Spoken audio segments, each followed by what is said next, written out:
پورا آیا کرتے تھے اور اسی طرح کی وہاں پر محفلیں منعقد ہوا کرتی تھی۔ آپ کا بہت شکریہ، اللہ آپ کو جزائے خیر دے کہ آپ نے اس محفل کو گرما دیا ہے۔ اب میں دوسرے جو ٹاپک ہے اس کے اوپر چلتا ہوں۔ آج کا جو دوسرا ٹاپک ہے اس پہ رسول اللہ صلی اللہ علیہ وسلم اور عصر حاضر۔ میں جناب ڈاکٹر سید اسلام الدین مجاہد صاحب جو سیکریٹری رابطہ عامہ جماعت اسلامی ہند گریٹر حیدرآباد کے سیکریٹری ہیں، انسانیت کو آپ کی تعریف کچھ اس طرح سے ہے، بے شک تعریف کی لائق تو سوائے اللہ کی ذات کے اور کوئی نہیں ہے، لیکن انسانیت کی خدمت کو اپنا مشن بنانے والے رہنما ہیں آپ، جو نبی کریم صلی اللہ علیہ وسلم کی تعلیمات کو عام کرتے ہیں۔ جناب ڈاکٹر سید مجاہد اسلام صاحب، جناب سید اسلام الدین مجاہد صاحب، معذرت خواہوں کہ آپ کے نام میں گڑبڑ ہو گئی۔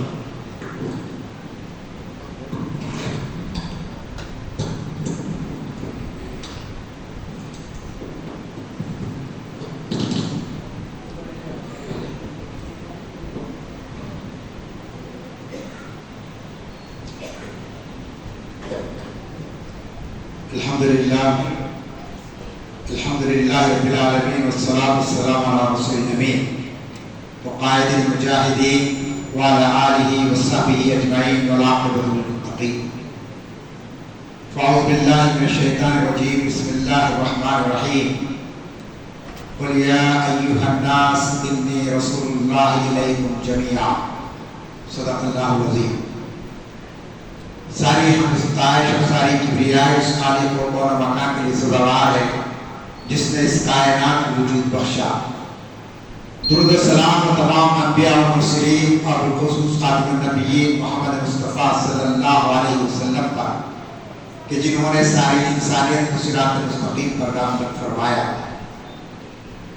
خود نہ تھے جو راہ پر اوروں کے ہاتھی بن گئے، خود نہ تھے جو راہ پر اوروں کے ہادی بن گئے، کیا نظر تھی جس نے مردوں کو زندہ کر دیا، کیا نظر تھی جس نے مردوں کو مسیحا کر دیا۔ قابل احترام امیر مقامی جماعت اسلامی چندرائن گٹا برادر محترم جناب شیخ محمد عطیق الرحمان صاحب، بزرگان ملت، عزیز نوجوان ساتھیوں اور عفت ماں بہنوں، السلام علیکم ورحمۃ اللہ وبرکاتہ۔ جماعت اسلامی ہند چندرائن گٹا کی جانب سے گزشتہ 10 دن سے مختلف قسم کے پروگرام آپ کے درمیان ہوتے رہے ہیں۔ اس سے پہلے بطور دورہ میں گزشتہ اتوار کو بھی مجھے آپ سے ملنے اور گفتگو کرنے کا موقع ملا، اور پھر ایک مرتبہ امیر مقامی کا بہت ہی اصرار رہا کہ آپ پھر ایک مرتبہ آئے اور ایک نئے عنوان پر آج مخاطب کریں۔ گزشتہ جو عنوان میرا تھا وہ محسن انسانیت صلی اللہ علیہ وسلم، اور آج جو عنوان ہے اسوہ رسول اور عصر حاضر کے تقاضے۔ معزز سامعین، سیرت نبوی صلی اللہ علیہ وسلم ایک بحر زخار ہے، اس میں کئی عنوانات بن سکتے ہیں۔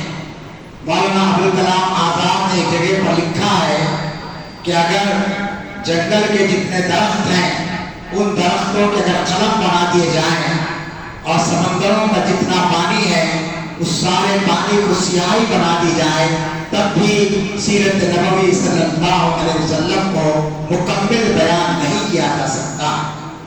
یہ وہ عظیم الشان ہستی کی سیرت ہے کہ جس ہستی کا ہر عمل پوری انسانیت کے لیے رشد و ہدایت کا ذریعہ بنا ہے۔ میں نے سورہ اعراف کی ایک آیت کا ایک ہی ٹکڑا میں نے آپ کے سامنے تلاوت کیا ہے۔ اللہ تعالیٰ نبی اکرم صلی اللہ علیہ وسلم کو مخاطب کر کے کہہ رہا ہے، قل یا ایھا الناس انی رسول اللہ الیکم جمیعا۔ اے نبی صلی اللہ علیہ وسلم، آپ اعلان کر دیجئے، آپ لوگوں کو بتا دیجئے، سارے انسانوں کو، ایھا الناس، کیا کہ میں تم سب کی طرف رسول بنا کر بھیجا گیا ہوں۔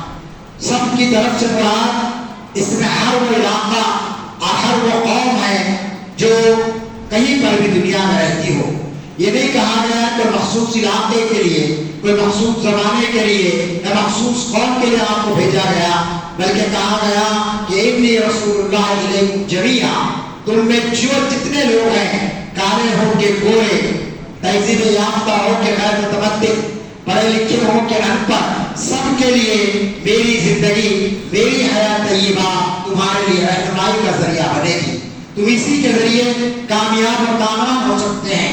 آج کا دور تعلیم یافتہ دور ہے، آج لوگ پڑھ لکھ کر سیرت کو سمجھ رہے ہیں، لیکن آپ تصور کیجئے 1500 سال پہلے مکے کے اندر 7 یا 8 لوگ پڑھنا لکھنا جانتے تھے، لیکن یہ انقلاب کیسے برپا ہوا؟ تو معلوم ہوا کہ رسول اکرم صلی اللہ علیہ وسلم کی سیرت طیبہ پر عمل کرنے کے لیے علم کا جاننا ضروری نہیں ہے، پڑھنا لکھنا ضروری نہیں ہے، اصل جو چیز ہے وہ آپ سے محبت، آپ کی اطاعت کا جذبہ اور آپ کی اتباع کی خواہش۔ چنانچہ کئی صحابہ کرام کو آپ دیکھیں گے کہ وہ رسمی طور پر کسی مدرسے کے فارغ نہیں تھے، کہیں انہوں نے بیٹھ کر جو ہے نا کچھ سیکھا نہیں تھا، لیکن رسول اکرم صلی اللہ علیہ وسلم کی پوری زندگی آپ کے سامنے، تمام صحابہ کے سامنے ایک کھلی کتاب کی طرح تھی، لہذا جس نے جیسا چاہا اس طریقے سے رسول اکرم صلی اللہ علیہ وسلم کی ہدایات پر عمل کیا، اور پوری زندگی ان کی آپ جانتے ہیں کہ ایک بہترین قسم کا نمونہ دنیا کے سامنے پیش کیا گیا۔ تو آج عصر حاضر کے جو تقاضے ہیں اور نبی اکرم صلی اللہ علیہ وسلم کا جو اسوہ حسنہ ہے، ان دونوں کے درمیان میں کیا ریلیونس ہو سکتا ہے، کیا معنویت ہو سکتی ہے، اس کو میں مختصر 30-35 منٹ کے اندر اپنی گفتگو کو میں ختم کروں گا۔ عزیزان گرامی، نبی اکرم صلی اللہ علیہ وسلم صرف ایک، جیسا کہ میں نے کہا کہ بس ایک ایسی شخصیت تھی ما فوق الفطرت کہ بس وہ جو ہے نا انسان ان کو دیکھ کر جو ہے نا ان کے جیسا کوئی عمل نہیں کر سکتا اور ان کے جیسا اپنے آپ کو جو ڈھالنے کی کوشش نہیں کر سکتا۔ چنانچہ نبی اکرم صلی اللہ علیہ وسلم کو اللہ تعالیٰ نے کہا کہ ہم نے تمہیں میں سے اٹھایا ہے۔ اگر اللہ تعالیٰ فرشتوں میں سے کسی کو نبی بنا کر بھیج دیتا، اجنہ میں سے کسی کو نبی بنا کر بھیج دیتا، تو انسان یہ کہہ سکتا تھا ہم تو انسان ہیں، ہم بشر ہیں، ہم کیسے جو ہے نا ان کی اتباع کر سکتے ہیں، ان کی اطاعت کر سکتے ہیں۔ اسی لیے کہا گیا کئی مقامات پر کہ اللہ تعالیٰ نے فرمایا ہم نے تمہیں کے درمیان میں سے رسول کو اٹھایا ہے جو تم کو کتاب کی تعلیم دیتا ہے، تمہارا تزکیہ نفس کرتا ہے۔ تو معلوم یہ ہوا کہ نبی اکرم صلی اللہ علیہ وسلم کی ذات گرامی تمام ہی زمانوں کے لیے عصر حاضر، موجودہ دور ہی نہیں بلکہ آنے والے دور کے اندر بھی آپ جانتے ہیں اسی کے ذریعے انسانیت اپنی جنم منزل کو پا سکتا ہے۔ آج کا جو دور ہے جس کو آپ 21ویں صدی کا دور کہتے ہیں، اور اس 21ویں صدی کی جو سب سے اہم خصوصیت کیا ہے، وہ خصوصیت یہ ہے کہ آج کا دور توسیع علم کا دور نہیں ہے، ایکسپینشن آف نالج کا دور نہیں ہے۔ اس دور کو کہا گیا انفراج علم کا دور ہے، یہ ایکسپلوژن آف نالج کا دور ہے کہ آج نالج، آج علم، آج معلومات کا کتھا سمندر ہمارے سامنے ہے۔ ایسا نہیں ہے کہ کچھ کتابیں پڑھ لے تو علم آ جائے گا، بلکہ انسان کو معلومات حاصل کرنے کے مختلف ذرائع اللہ تعالیٰ نے دنیا میں پیش کیا ہے۔ آپ دیکھ لیجئے انٹرنیٹ کی ایک بڑی دنیا آپ کے سامنے موجود ہے، اس کے ذریعے سے کس قسم کے معلومات آپ حاصل کر سکتے ہیں۔ آج کے دور کو انفارمیشن ٹیکنالوجی کا دور کہا جا رہا ہے کہ مختلف قسم کی ٹیکنالوجی ایجاد ہو چکی ہے اور اس کے اندر انسان ترقی کی منزلوں کو طے کر رہا ہے۔ علم کا معاملہ آپ لیں گے، دنیا میں آپ دیکھتے کہ بڑی بڑی یونیورسٹیز قائم ہو چکی ہے، چاہے وہ ہارورڈ یونیورسٹی ہو، چاہے وہ دیگر یونیورسٹی ہو، جہاں پر آپ جانتے ہیں کہ بہت ہی اعلیٰ دماغ کے لوگ وہاں پڑھانے والے ہوتے ہیں۔ اسی طریقے سے آپ دیکھیں گے کہ معیشت کا معاملہ ہے کہ بہت کچھ معیشت کے دروازے آپ کے سامنے کھلے ہوئے، لیکن ان سب کے ہوتے ہوئے اصل جو چیز ہونا چاہیے انسان کو، وہ انسان کے دل کا سکون ہے، اطمینان کی زندگی ہے۔ اگر آپ 10 لوگوں میں سے اگر کسی سے آپ نے پوچھیں گے کہ بھائی اللہ نے آپ کو عہدہ دیا، آپ نے سرکاری ملازمت کی، آپ نے خانگی کاروبار کیا، اللہ نے آپ کو دولت سے نوازا، اللہ نے آپ کو اولاد سے نوازا، اب کوئی چیز کی کمی ہے، اب کوئی آپ کو پریشانی ہے، تو آپ دیکھیں گے کہ 10 میں سے 5 افراد کم از کم یہ کہیں گے کہ ان تمام کے باوجود میرا دل مطمئن نہیں ہے، مجھے سکون حاصل نہیں ہے۔ اب اس کو اگر آپ ملٹیپلائی کرتے چلے جائیں گے تو کہا گیا سماجی ماہرین نے کہ کی کیسے سے گزر رہی ہے. اس طرح بے چینی، بے اعتمادی اور اپنے مستقبل کی فکر کے تعلق سے انسان ہمیشہ حیران اور پریشان ہے. علامہ اقبال نے اسی کی طرف اشارہ کرتے ہوئے آج سے 80 سال پہلے کہا تھا. کیا کہا تھا؟ ڈھونڈنے والا ستاروں کی گزرگاہوں کا اپنے افکار کی دنیا میں سفر کر نہ سکا. جس نے سورج کی شعاعوں کو گرفتار کیا وہ زندگی کی شب تاریخ سحر کر نہ سکا. کیا آپ جانتے ہیں انسان مریخ سے آگے پہنچ چکا ہے. چاند کو کئی دہائیں پہلے اس نے چاند پر اپنا قبضہ کر لیا ہے اور مختلف قسم کے ستارے جو نظام شمسی ہے آپ جانتے ہیں کہ انسان کے قدم وہاں پر پہنچ چکے ہیں. پیغمبر نے کہا کہ انسان ان ساری چیزوں پر اپنا اختیار اور اپنا کنٹرول قائم کر چکا ہے، لیکن اصل جو چیز ہے وہ کیا ہے کہ زندگی کی شب تاریخ کو وہ سیر کر نہ سکا. کہ آج زندگیوں کے اندر جو اندھیرا ہے، آج زندگیوں کے اندر جس قسم کا آپ دیکھ رہے ہیں کہ انسان حیران پریشان ہے، ایسے حالات کے اندر رسول اکرم صلی اللہ علیہ وسلم کی زندگی، آپ کی حیات طیبہ سے ہم کیا سبق لے سکتے ہیں، اس پر ہم کو غور و فکر کرنے کی ضرورت ہے. کیونکہ میں نے آپ سے کہا کہ رسول اکرم صلی اللہ علیہ وسلم صرف ایک سماجی مسئلے کے طور پر نہیں آئے کہ سوسائٹی کی برائیوں کو دور کر دے.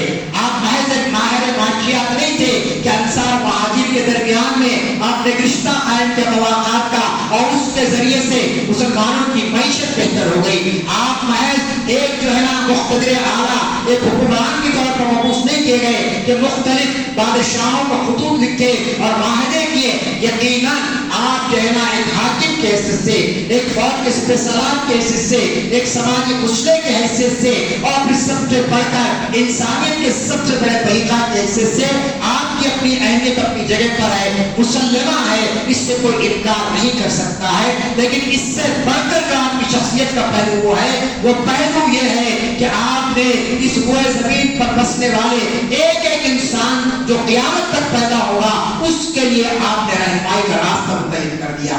اس کو آپ نے بتا دیا کہ کن چیزوں پر عمل کر کے دنیا میں تم کامیاب ہو سکتے ہیں اور اللہ تعالیٰ کا تقرب تم حاصل کر سکتے ہیں. چنانچہ آج کا جو ماڈرن ایج ہے جس کو آپ ٹیکنالوجی کا دور کر رہے ہیں، جس کو آپ یہ کہتے ہیں کہ اس دور کے اندر فاصلے گھٹ گئے ہیں، منٹوں اور سیکنڈوں کے اندر آپ کی بات یہاں سے کروڑوں میل دور تک پہنچ جاتی ہے. ایک زمانہ تھا آپ جانتے ہیں، آپ میں سے بہت سے لوگ خلیجی ممالک میں برسر روزگار تھے. آج سے 30 سال پہلے کیا حالت تھا؟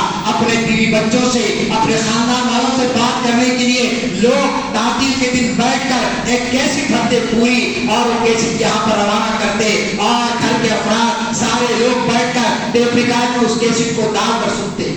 لیکن اس دور میں ہم نے دیکھا کہ بعض ایسے بھی لوگ تھے جن کے بچے باہر تھے لیکن ان کے پاس اتنے بھی پیسے نہیں آتے تھے کہ وہ ٹیپ ریکارڈ خرید سکے اور اپنے بچوں کی آواز کو سن سکے.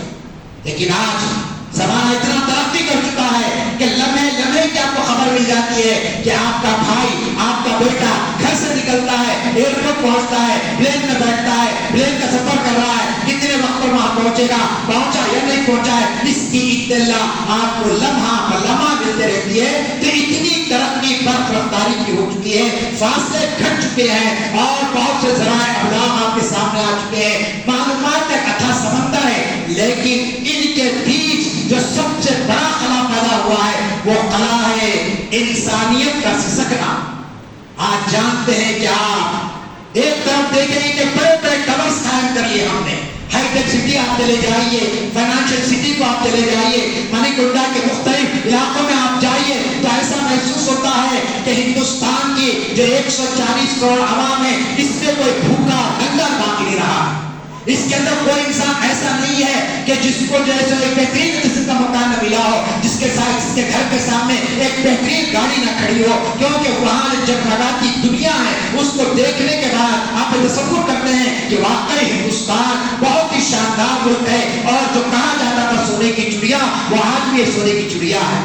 لیکن پلٹ کر 30 کلومیٹر چلے جائیے، آپ 25 کلومیٹر دور چلے جائیے تو آپ کو معلوم ہوگا کہ آج بھی بہت سے لوگ جھوپڑ پٹی میں زندگی بسر کرتے ہیں. ان کے لیے پینے کا صاف پانی میسر نہیں ملتا ہے، ان کے لیے کھانے کے لیے وقت 2 وقت کا کھانا کو میسر نہیں آتا ہے. تو آج کی اس تہذیب یافتہ دنیا کی سب سے بڑا جو مسئلہ ہے وہ ہے کہ انسانیت کے درد کو ہم نے سمجھنا چھوڑ دیا. ہمارا ضمیر اتنا بے ضمیر ہو چکا ہے, اتنا بے ہوش ہو گیا ہے کہ کروڑوں انسان ہماری آنکھوں کے سامنے آپ دیکھ رہے ہیں کہ فلسطین کے اندر اپنی جانیں گنوا رہے ہیں, شہادت کی منزلوں کو طے کر رہے ہیں, اور دنیا کی 2 ارب سے زائد آبادی آپ دیکھ رہے ہیں ایک تماشائی بن کر بیٹھی ہوئی ہے. تو معلوم یہ ہوتا ہے کہ علم کی ترقی, تہذیب و تمدن کا فروغ پانا اور پھر معیشت کا ترقی کر لینا یہ انسانیت کی نجات کا ذریعہ نہیں ہے. اصل انسانیت کی نجات یہ ہے کہ اس کو صراط مستقیم مل جائے, اس کو وہ راستہ مل جائے جس کے ذریعے سے وہ خود اپنی زندگی کو بھی سنوارے اور دوسروں کی زندگی کے لیے بھی وہ ایک نمونہ پیش کرے. تو آج کے دور کا جو سب سے بڑا المیہ ہے وہ یہ ہے کہ انسان کی قدر و قیمت ختم ہو چکی ہے. آج بہت سے لوگ آئی کے تائید میں آ گئے. آپ دیکھ رہے ہیں کہ مصنوعی ذہانت جو ہے جس کو آپ کہتے ہیں آرٹیفیشل انٹیلیجنس, اب یہ کہا جا رہا ہے کہ انسان کی اب ضرورت باقی نہیں رہی ہے, یہ سب کام کر لے گا, روبوٹ بنا دیا گیا, اور اس کے ذریعے سے بھی کہا گیا کہ اب انسان کا دماغ بنانے کی ضرورت نہیں ہے. اب 10 لوگوں کو روزگار دینے کے بجائے ہم ایک آلہ ایجاد کر لیے ہیں اور وہ آلہ ہمارے پورے کام کر لے گا. جبکہ آپ جانتے کہ اللہ تعالیٰ نے کہا انسان کے تعلق سے, اے انسان ہم نے تجھ کو بہترین شکل میں پیدا کیا. سورہ تین میں آپ پڑھیے احسن تقویم کہا گیا انسان کو. اب کہا جا رہا کہ انسان بیکار ہو گیا, انسان کا دماغ وہ نہیں سوچتا ہے جو ہم جو ہے نا مصنوعی ذہانت کے ذریعے سوچ سکتے ہیں. وہ تصویر آپ نہیں بنا سکتے ہیں جو تصویر وہ بناتا ہے, وہ معلومات آپ کو فراہم کرتا ہے. لیکن آپ نے دیکھا کہ کچھ مہینوں کے بعد بڑے بڑے سائنٹسٹ یہ کہنے پر مجبور ہو گئے کہ انسانی دماغ کا مقابلہ یہ ٹیکنالوجی نہیں کر سکتی ہے. جو کچھ انسانی دماغ میں وہ منتقل ہو رہا ہے اس میں, اور وہ جیسا اعلیٰ بات کر رہا ہے, اگر آپ انسانی دماغ کو مائنس کر دیں گے تو پھر کوئی بات نہیں رہے گی. تو یہ انسان کی قدر و قیمت, انسان کی جان, انسان کی مال, انسان کی عزت و آبرو نبی اکرم صلی اللہ علیہ وسلم نے کس طریقے سے اٹھایا. آپ نے بہت سے واقعات سنے ہیں سیرت کے حوالے سے. ماہ ربیع الاول کے اس مبارک مہینے کے اندر آپ نے دیکھا کہ رسول کریم صلی اللہ علیہ وسلم کا سب سے بڑا جو کارنامہ تھا وہ یہ تھا کہ آپ نے وحدت انسان کا پیغام دیا. سارے انسان ایک ہیں, ان کے درمیان میں رنگ اور نسل اور علاقے کا کوئی فرق نہیں ہے. البتہ جو فرق رکھا گیا وہ ایمان اور غیر ایمان کا فرق رکھا گیا. لیکن اہل ایمان کو بھی تاکید کی گئی کہ وہ ان لوگوں کے ساتھ جو اللہ پر ایمان نہیں لائے ہیں, جو رسول کی رسالت پر ایمان نہیں لائے, ان کے ساتھ تمہارا سلوک ظالمانہ نہیں ہو سکتا ہے. ان کے ساتھ تم ایسا تعصب کر اختیار نہیں کرتے, بلکہ بحیثیت انسان کے ان کے جتنے حقوق ہیں وہ حقوق تم کو ادا کرنا ہے.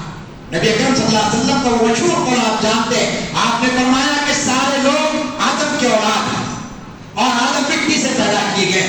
کس طریقے کا پیغام آپ نے انسانوں کو دیا ہے. آج آپ دیکھ رہے ہیں کہ کس طریقے سے ہم نے کیٹیگرائز کر دیا ہے انسانوں کو. وحدت انسان کا جو تصور تھا کہ سارے انسان ایک ہے, سارے انسان آدم کے اولاد ہے, اس تصور کو ہم نے ختم کر دیا. ہمارے ملک کے اندر 200 سال تک ہمارے دلت بھائی اس طریقے سے پھسے گئے کہ آپ تصور نہیں کر سکتے ہیں. جانوروں سے بہتر سلوک کیا جاتا تھا, لیکن ان دلتوں سے وہ انسانی سلوک نہیں کیا جاتا تھا جس کے وہ مستحق تھے. 200 سال تک یہ طبقہ یہاں کے اعلیٰ ذات کے مظالم کو سہتا رہا, بلکہ کس طرح چکی کے اندر, اور اسی کا نتیجہ ہے کہ آج آپ دیکھ رہے ہیں کہ پورے طرح ایک قسم کا وہ طبقے کے اندر ایک احتجاج, ایک بغاوت کا جذبہ پیدا ہوا. اور اسلام کا اور نبی کریم صلی اللہ علیہ وسلم کا یہ احسان عظیم ہے کہ آپ نے انسانوں کو مساوات کا درس دیا. کس طریقے کی مساوات, جو حبال نے کہہ دیا تھا کہ جب کوئی نماز میں کوئی فرق نہیں رکھا گیا, کسی معاملے میں کوئی فرق نہیں رکھا گیا, ہر کلمہ گو کا ایک ہی مقام بتایا گیا. یہ نہیں کہ کوئی جو ہے نا کسی اعلیٰ جو ہے نا قبیلے سے تعلق رکھتا ہے اس کا کوئی اعلیٰ مقام ہے, اور کوئی کمتر طبقہ ہے اس کے ساتھ کوئی الگ معاملہ ہے. آپ نے دیکھا کہ دربار نبوی میں ایک طرف حضرت ابو بکر ہے, حضرت عمر ہے, تو آپ کے ساتھ حضرت بلال بھی ہے. حبشہ سے آئے تھے حضرت بلال, کالے کلوٹے انسان تھے ظاہری طور پر, کوئی ان کا حسب و نسب کوئی بڑا معیاری نہیں تھا, کوئی بڑے قبائل سے کا تعلق نہیں تھا. لیکن آپ نے دیکھا کہ رسول کریم صلی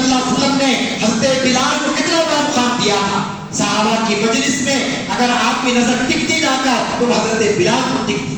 کیوں کہ آپ نے دنیا کو یہ بتانا چاہا کہ لوگوں یاد رکھ لو کہ مکے میں پیدا ہونا ہی باعث فخر بات نہیں ہے. بنو ہاشم کے خاندان سے تعلق رکھنا ہی تمہاری نجات کا ذریعہ نہیں بننے والا ہے. قریشی کو اختیار نہیں ہے کہ وہ دنیا کی امامت کرے، بلکہ ہر وہ شخص جو لا الہ الا اللہ محمد رسول اللہ کہا ہے، اور اگر وہ اس پیمانے پر پورا کرتا ہے تو تمہارے لازمی ہے کہ تم اس کی اطاعت کرو، تم اس پر ایمان بنا لو. آپ جانتے ہیں کہ امیر کا معاملہ اسلام نے پیمانہ رکھا، اتنا آسان پیمانہ رکھا کہ اگر تمہارے درمیان میں وہ امیر منتخب ہو گیا ہے اور وہ کالا کلوٹا ہے، وہ کوئی زیادہ تعلیم یافتہ نہیں ہے، لیکن تم پر لازمی ہے کہ تم اس کی اطاعت کرو. سماعیات کا جذبہ پیدا کیا گیا. پھر آپ دیکھتے ہیں کہ بڑے بڑے ایسے موقعوں پر جب کہ لوگ سمجھتے ہیں کہ صاحب اس موقع پر تو فلاں خاندان کے لوگوں کو، فلاں قبیلے کے لوگوں کو موقع دیا جائے گا. فتح مکہ کا بہت مشہور واقعہ آپ نے سنا ہوگا کہ مکہ جب فتح ہوا 8 ہجری میں، نبی اکرم صلی اللہ علیہ وسلم کے ساتھ تقریباً 40,000 صحابہ آپ کے ساتھ موجود تھے. مکے میں آپ داخل ہوئے، تلواریں جان سے نکلی ہوئی تھی، لیکن آپ نے اپنے درگزر کا معاملہ فرمایا، اور جب اذان دینے کی بات آئی خانہ کعبہ پر تو آپ نے دیکھا کہ آپ کی نظر جا کر ٹکی حضرت بلال پر، اور کہا کہ بلال آج اللہ کی کبریائی کا اعلان کرنے کا دن ہے، اور جاؤ خانہ کعبہ کی چھت پر چڑھے رہ کر اللہ اکبر کی صدا گونج دو. والد نے لکھا اور آپ نے پڑھا کتابوں کے اندر ایک مرحلہ ایسا آیا کہ حضرت بلال چڑھ رہے خانہ کعبہ پر لیکن پہنچ نہیں سکتے اوپر، تو اللہ کے رسول نے اپنا کندھے ابھار دیا، کہا کہ بلال میرے کندھے پر تم اپنے پاؤں رکھ کر چڑھ جاؤ، وہ اوپر چڑھ کر آزاد ہو. آپ بتائیے کتنا بڑا مقام. خاتم النبیین، سردار انبیاء، آپ پر نبوت کا سلسلہ ختم کر دیا گیا. خدا کے بعد اگر کوئی ہستی مقدس تھی تو آپ کی ہستی تھی، لیکن آپ نے اپنے رفیق کار کو، اپنے جانثار ساتھی کو ایک ایسا بلند مقام دے کر بتا دیا کہ میرے شریعت کے اندر کوئی کالے اور گورے، کوئی قبائلی جو ہے نا عصبیت نہیں پائی جاتی ہے، بلکہ جس کے اندر جتنا زیادہ تقویٰ ہوگا اس کو اللہ تعالیٰ بلند مقام عطا فرمائے گا.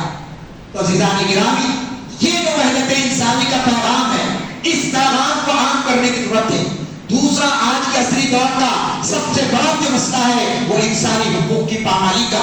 آپ دیکھ رہے ہیں کہ پورے سماج کے اندر حکومت کا جو بجٹ ہوتا ہے، اس بجٹ کے اندر آپ دیکھتے ہیں ایک مخصوص طبقے کو اس کے اندر اہمیت دی جاتی ہے، ان کے لیے مواد دی جاتی ہے، ان کے لیے سہولتیں دی جاتی ہے. لیکن نبی اکرم صلی اللہ علیہ وسلم نے کس طریقے سے انسانی حقوق کا تحفظ فرمایا؟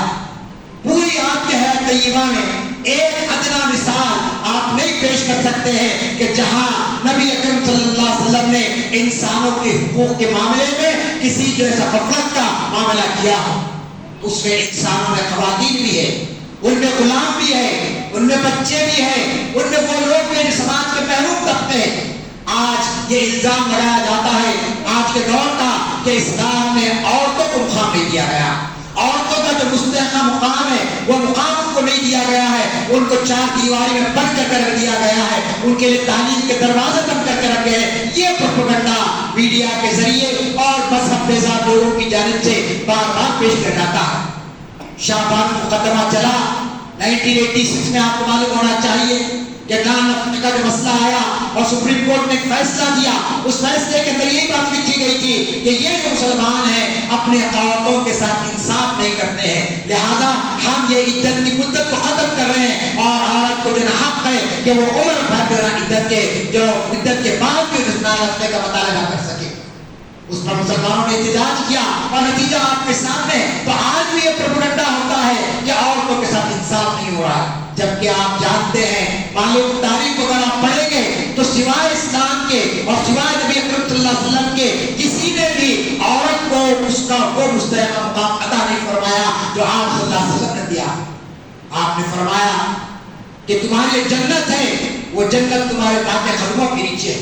کوئی بڑا فلسفہ نہیں بیان کیا، بلکہ ایک جامع جملے کے ذریعے ماں کی عظمت کو بیان کر دیا گیا ہے، ماں کی بزرگی کو بیان کیا گیا ہے. انسان چاہے کتنا ہی آپ کا تہجد گزار ہو جائے، انسان چاہے کتنا ہی متقی ہو جائے، لیکن اگر اس کے ماں باپ اس سے ناراض ہیں تو آپ جانتے ہیں اللہ کے رسول نے نے فرمایا ایسے لوگوں کے لیے اللہ نے جنت کو حرام قرار دے دیا. 1 نمبر 2 آپ دیکھیں کہ نبی اکرم صلی اللہ علیہ وسلم نے 4 دیواری میں بند کر کے رکھ دیا. 3 نمبر 4 ان کے لیے جنت نہیں ہے.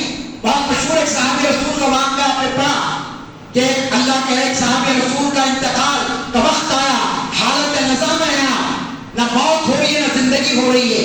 لوگ دیکھ کر پریشان ہیں کیا میری کیا ماجرا ہے, اتنا متقی یہ شخص, اتنا پرہیزگار یہ شخص, لیکن موت جان کھنے کا یہ معاملہ ہو گیا ہے کہ نہ زندگی کی طرف آ رہا ہے نہ موت کی طرف جا رہا ہے.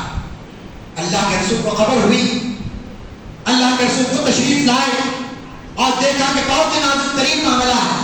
آپ نے کہا صحابہ کرام سے کہ لوگوں کوئی قرض تمہارا باقی ہے اس کا؟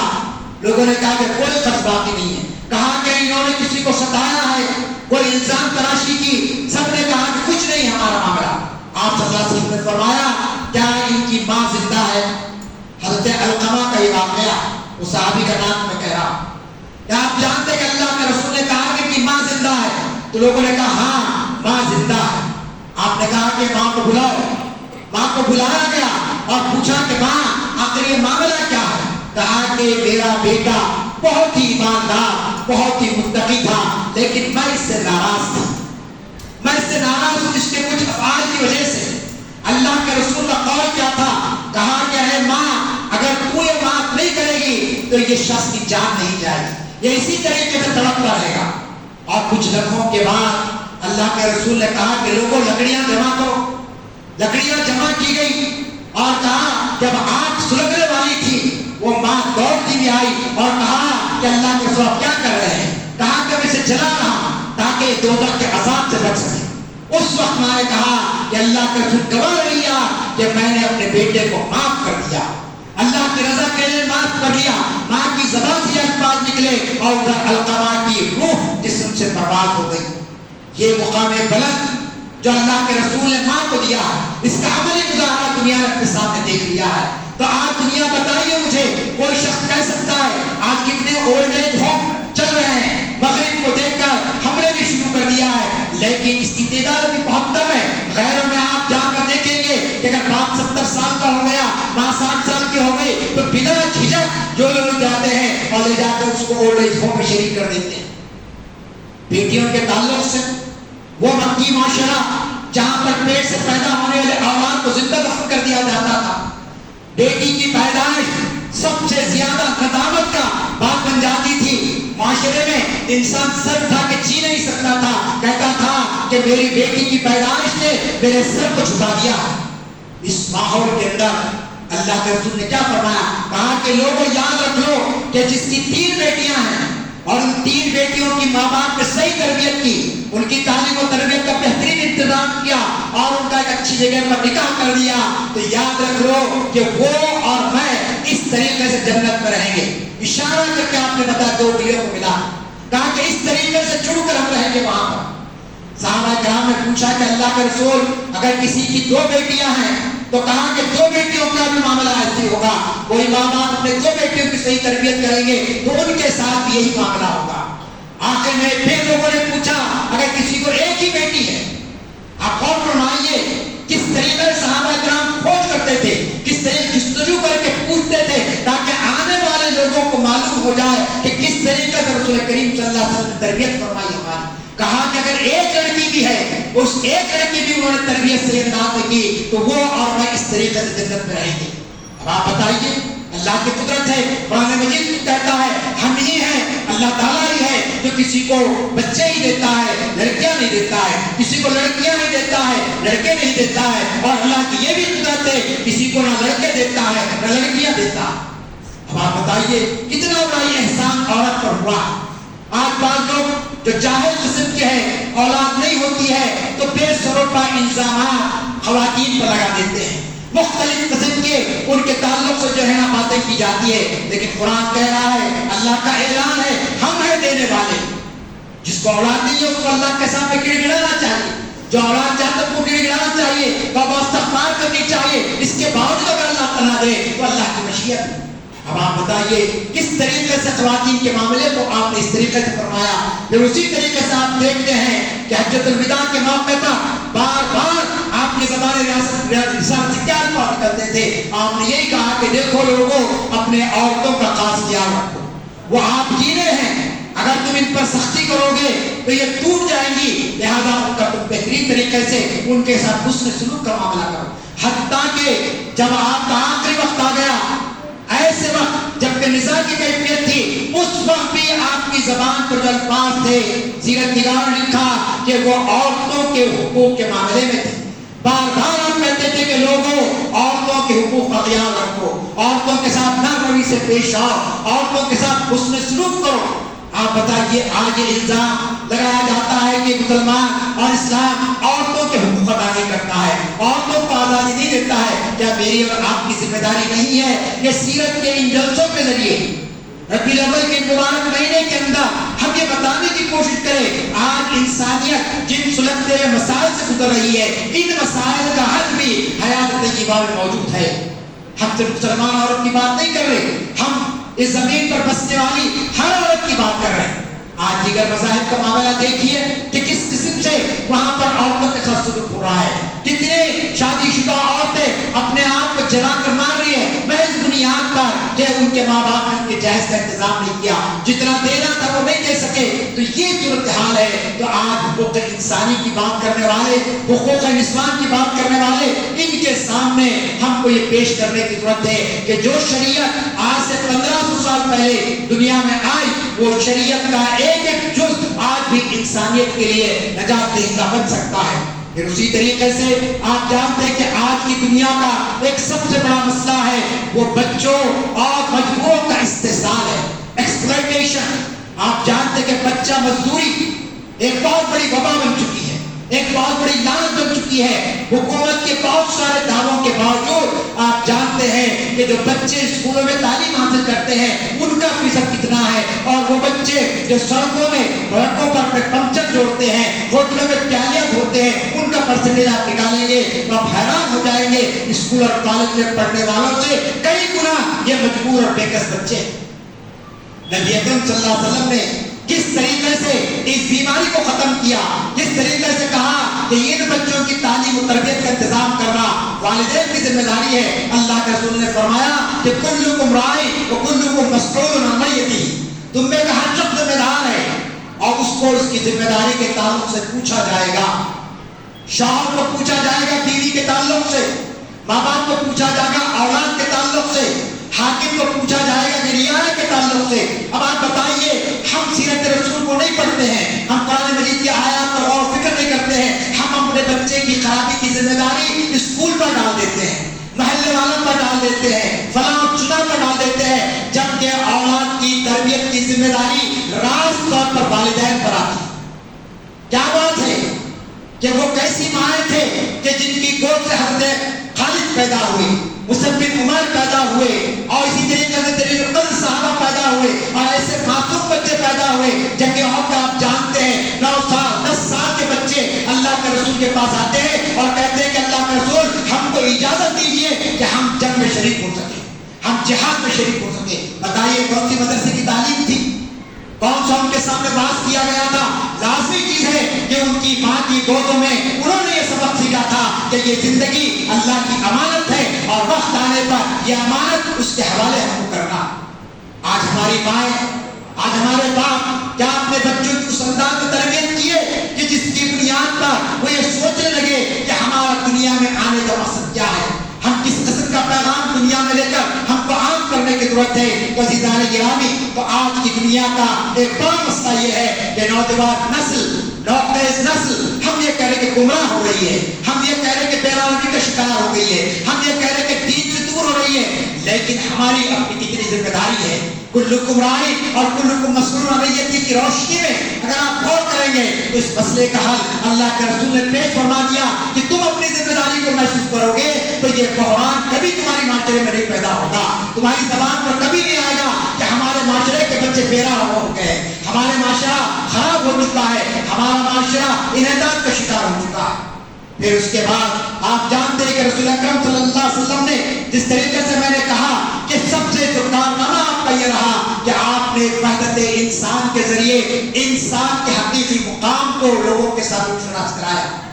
آپ نے بتایا کہ انسان کوئی جانور نہیں ہے کہ جس کو غلام کے طور پر استعمال کیا جائے، انسان کو ایسی چیز نہیں ہے کہ اس کی رائے پر اہمیت نہ دی جائے. کہا گیا کہ انسان کا مقام، اس کا حقیقی مقام اور مقصد کو اللہ کے رسول نے اپنی صحابہ کرام کی تربیت کے ذریعے دنیا کے سامنے پیش کیا.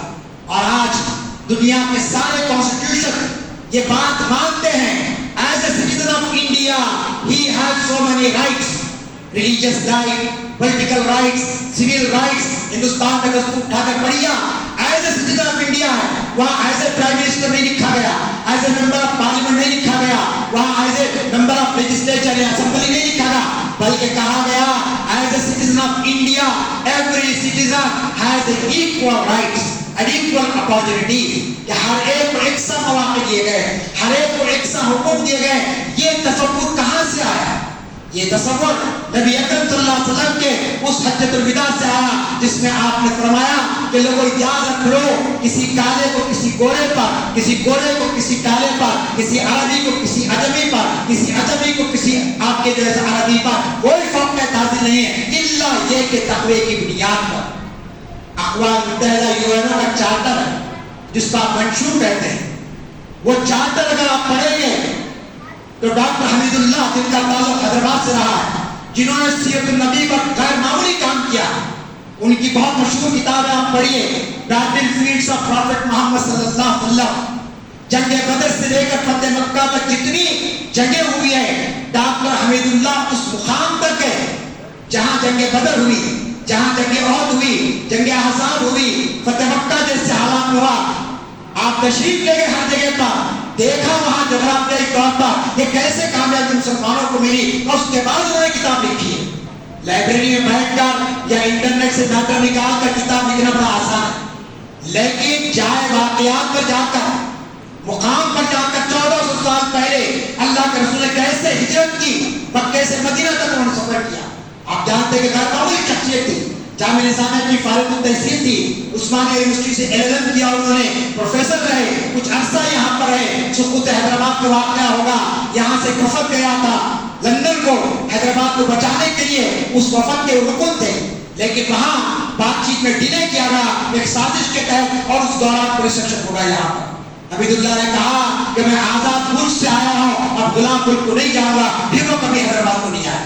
1948 میں جب چلے گئے تو پھر اس کے بعد حیدرآباد نہیں آئے، پیرس کی زندگی بسر کری. اور آپ جانتے ہیں کہ 10,000 سے زائد ایسی قوم جو پڑھی لکھی قوم تھی، جو مناظرہ کر سکتی تھی، جن کے پاس لاجک تھے، جن کے پاس علوم کے دریا تھے، ان کو اسلام کی حقانیت ان پر واضح کی، اور وہ سارے لوگ اسلام قبول کیے.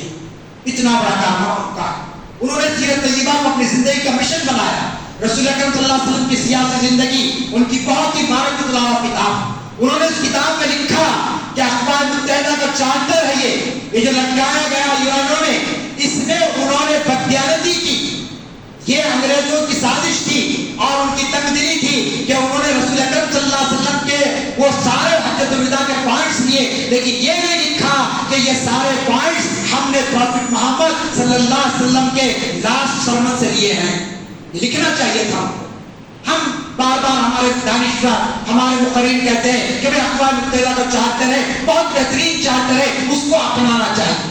یقیناً اپنانا چاہیے، لیکن ایک سطح آگے بڑھ کر یہ کہے کہ یہ چارٹر کا دینے والے بھی ہمارے رسول محمد رسول اللہ صلی اللہ علیہ وسلم تھے. عزیزان گرامی، اس چارٹر میں جو باتیں بیان کی گئی ہے، ایک انسان کے حیثیت سے 15 صدیاں پہلے رسول اکرم صلی اللہ علیہ وسلم نے بتا دیا کہ سارے انسان ایک ہیں، بغیر کسی بھید بھاؤ کے، بغیر کسی امتیازات کے. دوسرا کارنامہ آپ کو جو رہا آج کے دور میں جو ہمارے لیے مشعل راہ بن سکتا ہے، وہ جہالت کے اندھیروں سے انسانوں کو آپ نے نکالا. قرآن مجید کی ایک آیت 4-5 جگہ پر رسول کی بعثت کو بیان کرتے بیان کی گئی ہے. لقد من اللہ علی المؤمنین اذ بعث فیہم رسولا، کہ اللہ نے تم پر احسان کیا، تمہیں میں سے رسول کو اٹھایا. کیا کرتا ہے رسول؟ یعلمکم الکتاب، تم کو کتاب کی تعلیم دیتا ہے. سورہ جمعہ میں کہا گیا هو الذی بعث فی الامیین رسولا، کہ یہاں پر بھی کہا گیا کہ وہ رسول ہے جو امیین میں سے اٹھایا گیا. کیا کرتا ہے؟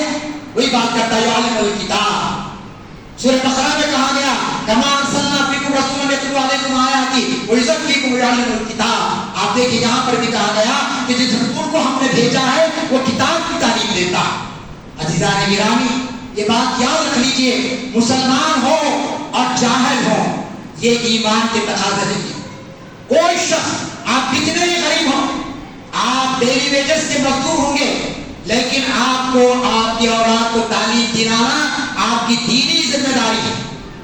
جو بات میں نے کہی حدیث کی روشنی میں کہ کلکم راعٍ کلکم مسئول، اسی بنیاد پر کہہ رہا ہوں کہ کوئی مسلمان جاہل نہیں رہ سکتا۔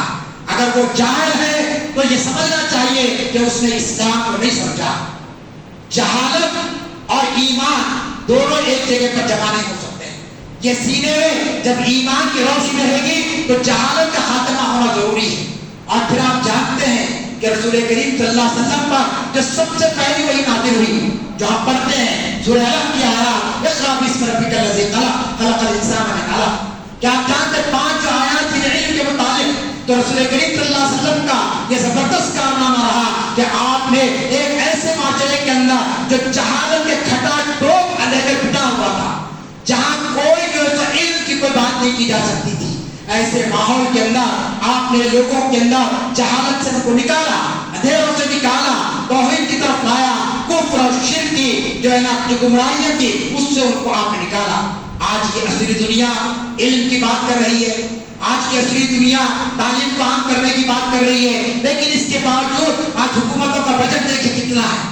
حکومتوں کا بجٹ وہی آپ کے 4 سے 5% جو ٹوٹل بجٹ ہے اس میں سے کچھ حصہ دیا جاتا، جبکہ رسول کریم صلی اللہ علیہ وسلم کا معاملہ علم کی توسیع کے معاملے میں کیا ہے؟ وقت نہیں ہے کہ میں تفصیلات میں جاؤں کہ آپ نے اس بے سر و سامانی کے عالم میں جب کہ دشمن کی الغار ہو رہی تھی، آپ نے مسجد نبوی پر ایک چبوترا بنایا جس کا نام صفہ تھا، اور صفہ نے چند افراد کو، چند صحابہ کرام کو متعین کیا، کہا کہ تمہاری مرضی سے آنا جانا نہیں ہے بلکہ تم کو یہاں مستقل بیٹھ کر تم کو علم حاصل کرنا۔ آپ بتائیے، معاشی پریشانی ہے، بدحالی ہے، مسلمانوں کی جان و مال کے لالے پڑے ہوئے ہیں، ایسے وقت اللہ کے رسول نے کہا کہ تم کو علم حاصل کرنا۔ جلیل القدر صحابہ اس صفہ کے چبوترے سے نکلے جو آج کی سب سے بڑی یونیورسٹی کہلا سکتی ہے۔ بڑے بڑے جلیل القدر نے صحابہ نے اللہ کے رسول کی مختلف احادیث کو نوٹ کیا، وہاں پر وہ احادیث آج ہم تک پہنچ رہی ہے۔ پھر آج کا کارنامہ یہ ہے کہ آج کی عصری دنیا لاجیکل ہے، آج بات عقیدے کی کم مانی جاتی ہے۔ اگر آپ یہ کہیں کہ ہمارے رسول خاتم النبیین ہیں تو وہ شخص کہے گا کہ آپ کا عقیدہ ہے، آپ ثابت کیجئے کیسے آپ کے رسول آخری ہیں، آپ ثابت کیجئے کہ آپ کے رسول کی تعلیمات ساری انسانیت کے لیے نجات دہندہ ہے اور اسی کے ذریعے کامیابی مل سکتی ہے۔ آج کا دور آپ جانتے ہیں عقل و شعور کا دور، آپ جوشیلے نعرے لگا کر، جوشیلی تقریر کر کر لوگوں کے ذہنوں کو نہیں پلٹ سکتے، کیونکہ انسان آج بہت کچھ سوچ رہا ہے، بہت کچھ سوالات اس کے ذہن میں آتے ہیں۔ جو لوگ پیش تدریس سے وابستہ ہیں آج ان کو معلوم ہو گیا کہ اگر بغیر پڑھے کے لیسن کو ہم اگر کلاس میں جائیں گے تو بچے ہوپنگ کریں گے، کیونکہ آج کا بچہ استاد سے زیادہ معلومات رکھنے والا۔ اسکول کو آنے سے پہلے اس کے ماں باپ اس کو پڑھا رہے ہیں کہ کانسٹیٹیوشن کیا ہے، کانسٹیٹیوشن میں رائٹس کتنے ہیں، کیمسٹری کا فارمولا کیا ہے، میتھمیٹکس کیا ہے۔ اور اگر کوئی ٹیچر جو یہ سمجھ رہا ہے کہ میں تو سرکاری ملازم ہوں مجھے کچھ جانا نہیں ہے، تو یاد رکھ لیجیے یہ جو عقل کی بات ہے، یہ جو تفکر کی بات ہے، یہ تدبر کی بات ہے، یہ اللہ کے رسول کی دین ہے۔ آپ نے انسانی عقل کو سوچنے پر مجبور کیا، ورنہ آپ جانتے کہ لوگ